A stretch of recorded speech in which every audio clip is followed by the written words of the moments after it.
ভাইয়া বলল, আমার একটু খিদে পেয়েছে, বাসায় দুধ থাকলে দেও। আমি একটু অসুস্থ বোধ করছি। আমি মজা করে বললাম, ঠিক আছে, খাও। তবে ভাইয়া বলল, আপু, তুমি আমাকে সবসময় ভয় দেখাও। আমি হেসে বললাম, ভয় পেও না, শুধু মজা করছি। আমি বুঝেছিলাম ভাইয়াও আমাকে মন থেকে ভালোবাসতে শুরু করেছে। একদিন সে আমাকে তাদের আখের ক্ষেত দেখাতে নিয়ে যায়। আখের ক্ষেতের মাঝখানে নিয়ে তারপর, আমার নাম প্রিয়া এবং আমি একটি শহরের বাসিন্দা। আমার বয়স 21 বছর, আমি দেখতে অনেক সুন্দর, সবাই বলে। বাইরে বের হলে ছেলেরা আমার দিকে চেয়ে থাকে, মনে হয় আমাকে তারা কিছু বলতে চায়। কিন্তু তাদেরকে আমি পাত্তাও দিতাম না, কারণ আমি মন থেকে একজনকে ভালোবাসি। আমি সবসময় আমার পরিবারের প্রতি যত্নশীল ছিলাম। আমার এক চাচাতো ভাই প্রবীণ, সে আমার চাচার ছেলে। প্রবীণ আমাদের বাড়িতে ছুটি কাটাতে এসেছিল। তাকে আমি অনেক আগে থেকেই ভালোবাসতাম, কিন্তু তাকে বলা হয় নাই। যেহেতু আমার কোনো আপন ভাই নেই, তাই আমার বাবা তাকে নিজের ছেলের মতোই দেখতেন। আমি এবং প্রবীণ একসাথে অনেক ভালো সময় কাটিয়েছি। তাকে এইভাবে কাছে পাবো কখনো ভাবি নাই। প্রবীণ 12তম শ্রেণী পাস করেছে এবং ছুটির সময় আমাদের শহরে এসেছিল। আমার বাবা মা প্রবীণকে খুব পছন্দ করতেন এবং আমরা সবাই একসাথে অনেক মজা করতাম। যেদিন প্রবীণ আমাদের বাড়িতে আসে, আমি খুবই আনন্দিত ছিলাম। আমি একটি জিন্স এবং টপ পরেছিলাম, যা আমার সাধারণ পোশাকের মধ্যে অন্যতম। আমাকে অনেক সুন্দর লাগছিল। সে আমাকে দেখে অবাক হয়ে যায়। আমি তাকে পটানোর জন্য এসব করতাম। সে যেন আমার প্রতি আকৃষ্ট হয়। আমরা সেদিন অনেক গল্প করেছি এবং আমাদের মধ্যে বন্ধুত্ব আরও গভীর হয়েছে। আমার গল্পগুলো তোমরা শুনো, কিন্তু সাবস্ক্রাইবই করো না। দয়া করে, গল্পগুলো ভালো লাগলে ভিডিওটি লাইক, শেয়ার এবং চ্যানেলটি সাবস্ক্রাইবই করো প্লিজ। পরের দিন সকালে আমি এবং প্রবীণ একসাথে অনেক গল্প করি। আমি সেদিন একটি সুন্দর সালোয়ার কামিজ পরেছিলাম এবং প্রবীণ মজা করে বলেছিল যে আমাকে নাকি খুব সুন্দর লাগছিল। আমরা দুজনেই একসাথে সারা দিন ঘুরে বেরিয়েছিলাম এবং অনেক আনন্দ করেছি। আর আমি তার সাথে দিন দিন অনেক ফ্রি হতে থাকি, কারণ আমি তাকে অনেক পছন্দ করতাম। আমি তাকে অনেক পার্সোনাল কথা বলতাম। আমাদের এই স্মৃতিগুলো আজও মনে আছে এবং আমি সবসময় এই সুন্দর মুহূর্তগুলোকে স্মরণ করতাম। ভাইয়া যখন এলো, সে মজা করে বলল, আমার জন্য এত সাজগোজ করার দরকার নেই। আমরা হাসতে লাগলাম আর দুজনেই বেশ ভালো সময় কাটাচ্ছিলাম। কিছুক্ষণ পরে মা খাবার খেয়ে পাশের আন্টির বাড়িতে গেলেন। আমি লক্ষ্য করলাম ভাইয়া আমার দিকে একটু তাকালো এবং হাসি দিয়ে বলল, তুমি আমাকে এমনভাবে মজা করছো কেন? আমি আবারও হেসে উঠলাম আর বললাম, আমার ভালো লাগে তাই। তোমার সাথে আমি মজা করছি না। আমি তাকে অনেক জ্বালাতাম। কিছুক্ষণ পর আমরা একসাথে বসে চা পান করছিলাম। সে মজা করে বলল, এই দুধ চা আমি খাবো। এই ধরনের মজার কথাবার্তায় আমরা বেশ আনন্দ করছিলাম। ভাইয়া মজা করে বলল, আপু, তুমি বেশ মজার হয়ে গেছ, কিন্তু এমন কথা বলো না। আমি হাসতে হাসতে বললাম, ভাইয়া, তুমি জানো কি, আমাদের চাচা তার চাচিকে বিয়ে করেছেন। এমন সব ছোটখাটো কথা নিয়ে আমাদের মধ্যে মজার আলোচনা চলছিল, যাতে সে বুঝতে পারে আমি কি চাই। কারণ আমি তাকে মন থেকে অনেক ভালোবাসছিলাম। আমি আমার চাচাতো ভাইকে বিয়ে করতে চেয়েছিলাম, তাই আমি তার পিছু সব সময় লেগে থাকতাম। তার ভালোবাসার জন্য আমরা দুজনেই একটু আনন্দ করতে চেয়েছিলাম, কিন্তু সেটার মধ্যে কোনো অসৎ উদ্দেশ্য ছিল না। আমি ভাইয়াকে বোঝানোর চেষ্টা করলাম, কিন্তু তিনি মজা করে বললেন, না আপু, আমি এসব করব না। দুপুরের পর মা ঘরে ফিরে আসেন এবং আমরা সবাই একসাথে পার্কে ঘুরতে যাই। সন্ধ্যায় আমরা বাড়ি ফিরে আসি এবং রাতে আমরা সবাই একসাথে ডিনার করি। রাতের দিকে আমি ভাইয়াকে আমার রুমে ঘুমাতে বললাম, কিন্তু তিনি বললেন, না আপু, এটা ঠিক হবে না। আমি তাকে বোঝানোর চেষ্টা করলাম, কিন্তু ভাইয়া বললেন, আমি তোমাকে খুব পছন্দ করি, কিন্তু আমাদের সম্পর্কটা পরিবারের জন্য খুব গুরুত্বপূর্ণ। আমি বললাম, ঠিক আছে, তোমার যদি কোনো আপত্তি না থাকে তাহলে আমরা শুধু মজাই করব। ভাইয়া হেসে বললেন, না আপু, তুমি ভুল বুঝবে না। আমি তোমাকে খুব সম্মান করি। রাতে আমি তাকে আবার আমার রুমে ডেকে নিয়ে আসলাম। আমরা রাতের দিকে আবার কিছুক্ষণ কথা বললাম। হঠাৎ করে মার ঘর থেকে কিছু শব্দ পেলাম আর আমি বললাম, দেখি আবার কি হয়েছে। একদিন আমি বলেছিলাম বাবা মাঝে মাঝে একটু বেশি মদ পান করে ফেলেন, তখন মা তাকে বেশ ধমক দিচ্ছিলেন। ভাইয়া মজা করে বলল, না দিদি, তুমি ভুল শুনেছ, এমন কিছু হচ্ছে না। কিন্তু তখনই আমরা মায়ের ঘর থেকে একটা চিৎকার শুনতে পেলাম। ভাইয়া বলল, চলো দেখি মা কি বলছে। আমরা মায়ের রুমে যাই, কিন্তু দরজা বন্ধ ছিল।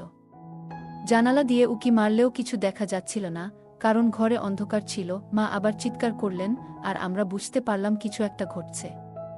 হঠাৎ আমরা দেখলাম বাবা মায়ের সাথে কিছু কথা বলছেন। আমরা দুজনেই একটু চিন্তিত হয়ে গেলাম, কিন্তু মা বাবা হাসছিলেন। আমরা দুজনেই বুঝেছিলাম কি হচ্ছিল ওখানে। আমরা হাসতে হাসতে আমাদের রুমে ফিরে এলাম।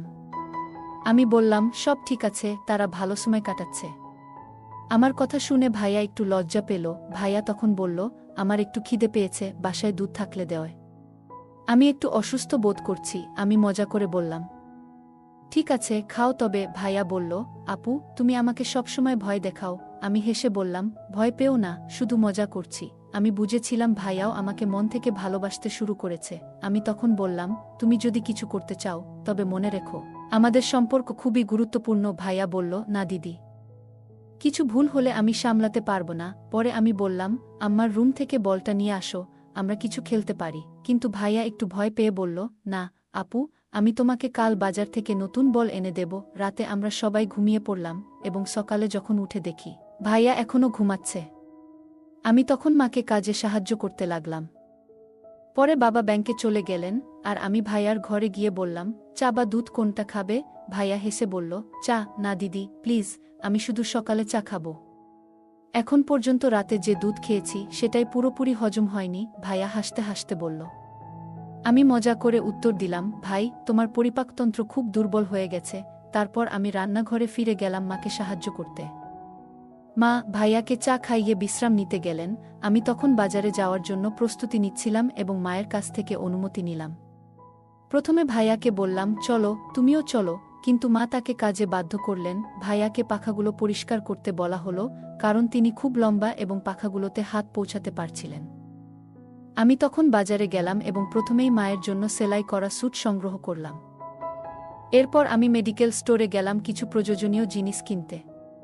সেখানে গিয়ে আমি একটি চকলেট দেখতে পেলাম এবং কিনে ফেললাম, কারণ চকলেটের গন্ধটা বেশ ভালো লেগেছিল। তারপর আমার মনে হলো ভাইয়ার জন্য কিছু ওষুধ কিনে নেওয়া উচিত। আমি মেডিকেল স্টোর থেকে বেরিয়ে এলাম এবং ভাবলাম, অন্য কোথাও পেতে পারি। অন্য একটি দোকানে গিয়েছিলাম, কিন্তু তারা আমাকে প্রয়োজনীয় জিনিস দেয়নি। তখন আমার মনে পড়ল সুনীল নামে একজনকে, যিনি আগে আমাকে প্রায়ই বিরক্ত করতেন, তবে এখন সে দিল্লিতে চলে গেছে। তাই আমি তাকে ফোন করলাম। সুনীল প্রথমে আমাকে চিনতে পারেনি এবং অবাক হয়ে বলল, প্রিয়া, তুমি কেমন আছো? তখন আমি হেসে বললাম, ভালো আছি। কেমন আছো তুমি? আমি তখন তার দোকানে গেলাম এবং প্রয়োজনীয় জিনিসপত্র কিনে বাড়ি ফিরলাম। বাড়ি ফিরে দেখি ভাইয়া তার জিনিসপত্র গুছিয়ে বাড়ি যাওয়ার প্রস্তুতি নিচ্ছে। মা তখন জিজ্ঞাসা করলেন, এগুলো কি হচ্ছে? ভাইয়া বলল, তোমার চাচা ডেকেছেন। তোমার চাচি গত রাতে সিডি থেকে পড়ে গিয়ে তার পা ভেঙে ফেলেছেন, তাই এখন বাড়িতে তার দেখাশোনা করার মতো কেউ নেই। তাকে বাড়ি ফিরতে হবে শুনে আমি কিছুটা মন খারাপ করলাম, কারণ আমাদের সব পরিকল্পনা ভেস্তে যাচ্ছে। আমি তাকে ছাড়া থাকতে পারবো না, তাই আমিও তার সাথে যেতে চাচ্ছিলাম। আমি মন খারাপ করে ভাইয়ার রুমে গেলাম এবং বললাম, ভাইজা, আমি এতদিন ধরে অপেক্ষা করছিলাম। আজকেই তুমি চলে যাচ্ছ? ভাইয়া বলল, দিদি, মা ভালো নেই, তাই আমাকে যেতে হবে। আমি বললাম, ঠিক আছে, আজকের দিনটা আমার সাথে কাটাও, আর কাল চলে যেও। একটু পর চাচা ভাইকে ফোন দিয়েছিল। চাচা বলছিল যে, যখন তুমি আসো, চেষ্টা করো তোমার বোন প্রিয়াকে সঙ্গে নিয়ে আসতে। প্রিয়া পড়াশোনা শেষ হলে সে আমাদের ঘরের কাজেও কিছুদিন সাহায্য করতে পারবে। চাচা ফোনে এসব বলছিলেন, আর আমি পাশে দাঁড়িয়ে শুনছিলাম। কথাগুলো শুনে আমার আনন্দের সীমা রইল না। এরপর আমি আব্বুর কাছে গিয়ে বললাম, চাচা আমাকে ডাকছেন। বাবা আমাকে যেতে দিলেন কি এবং তারপর আমি ভাইয়ার সাথে গ্রামে যাওয়ার জন্য প্রস্তুত হতে শুরু করলাম। আমরা যখন রেল স্টেশনে পৌঁছালাম, আব্বু আমাদের রেখে ফিরে গেলেন। ট্রেনে উঠে আমরা মজা করতে লাগলাম। যখন আমরা গ্রামে পৌঁছালাম, তখন চাচা ও চাচি আমাদের জন্য অপেক্ষা করছিলেন। খাওয়া দাওয়ার পর সবাই মিলে কথা বলে রাতে ঘুমিয়ে পড়লাম। ভাইয়া ও চাচা বাইরে ঘুমাচ্ছিলেন, আর আমি চাচির পায়ে মালিশ করে দিচ্ছিলাম। সকালে উঠে দেখি চাচা জমির কাজে চলে গেছেন। আমি রান্নাঘরে গিয়ে রান্না শুরু করলাম, সবজি তৈরি করলাম। চা খেতে খেতে ভাইয়া এসে বলল, তুমি কেমন আছো? আজ একটু বেশি গরম লাগছে মনে হচ্ছে। কারণ আমার পুরা শরীর গরমে ভিজে গিয়েছিল। আমি মুচকি হেসে বললাম, কোনো সমস্যা নেই ভাইয়া, সব ঠিক আছে। বিয়ের পর তো বাড়ির সব কাজই তো আমাকেইও করতে হবে, তাই না? এরপর ভাইয়া বলল, দিদি আজকে একটু তৈরি থাকিও, আমরা সন্ধ্যায় মাঠে যাব। আমি তাড়াতাড়ি খাবার তৈরি করে চাচিকে খাইয়ে দিলাম। ভাইয়া আর আমি একসাথে খাওয়া শেষ করলাম, ততক্ষণে চাচা জানও খামার থেকে ফিরে এসেছেন। বিকেল ৫টার দিকে আবহাওয়া কিছুটা ঠান্ডা হয়ে গিয়েছিল, তাই আমি চা বানালাম, সবাই মিলে চা খেলাম। এরপর চাচা জান আবার খেতে যেতে লাগলেন, কারণ আখের ফসল পেকে গেছে। আজকে ভাইয়া আগে থেকেই বলেছিল যে আজ আমরা আপু আর আমি মাঠে যাব, একটু ঘুরে বেড়াবো। চাচা রাজি হয়ে গেলেন আর আমরা মাঠের দিকে রওনা দিলাম। ভাইয়া বলল, দিদি আজকে যেন সব ঠিকঠাক থাকে, তোমাকে খুব ভালো একটা জায়গায় নিয়ে যাচ্ছি। ভাইয়া মাঠের আখের জমির মাঝখানে গিয়ে বলল, দিদি একটু বিশ্রাম নেও, এখানে কেউ আসবে না। এখানে আমরা সেখানে কিছুক্ষণ বসে থাকলাম। এরপর ভাইয়া বলল, চলো এখন বাড়ি ফিরি, অনেকটা সময় হয়ে গেছে। আমরা শান্তিতে ফিরলাম। আমাদের বাসায় ফেরা উচিত ছিল, যাতে বাবা চিন্তা না করেন। তবে ভাইয়া আমাকে বাইকে করে নিয়ে এলেন আর আমরা ফিরে এসে রান্নাঘরে বসে আড্ডা দিতে লাগলাম। ভাইয়া মজা করছিলেন আর আমরা হাসাহাসিতে মেতেছিলাম। রাতের খাবারের পর ভাইয়া কিছুক্ষণ আরাম করলেন। সন্ধ্যায় আমি তাকে বলেছিলাম যে আমার কিছু ওষুধ দরকার, তবে কয়েকদিন ধরে আমার কাছে ছিল না। ভাইয়া বললেন, চলো আপু আমরা একটু হাঁটতে যাই, আখের খেতে যাব। আমরা কিছুক্ষণ হাঁটলাম আর সেখানেই খোলামেলা কথা বলতে লাগলাম। ভাইয়া বলল, যা সত্য তা লুকিয়ে রাখা যায় না। একদিন আমরা বাড়িতে ভালো সময় কাটাচ্ছিলাম, তখনই চাচি আমাদের দেখে ফেলে। পরে চাচি চাচাকে বলে দেয় বাড়িতে একটা পরিস্থিতি তৈরি হয়েছিল আর আমাদের উপর চাচা তখন রেগে গিয়েছিলেন। আমরা সবকিছু স্বীকার করে নিলাম এবং আমাদের ভুলের জন্য সবার কাছে ক্ষমা চাইলাম। এরপর পরিবার আলোচনা করে সিদ্ধান্ত নিলেন যে আমাদের সম্পর্কটাকে আরেক ধাপে এগিয়ে নেওয়া উচিত। তাই তারা আমাদের বিয়ের পরিকল্পনা করলেন, যাতে সবকিছু সুন্দরভাবে হয়। তাই কয়েকদিন পর আমাদের বিয়ে দেয়, যা আমি চেয়েছিলাম আর ভাইয়াও চেয়েছিল এটাই, কারণ আমরা দুজন দুজনকে অনেক ভালোবেসে ফেলেছিলাম। এখন আমরা অনেক সুখে আছি। এখন আর কিছু লুকাতে হয় না। গল্পটা কেমন লাগলো জানাতে ভুলবে না।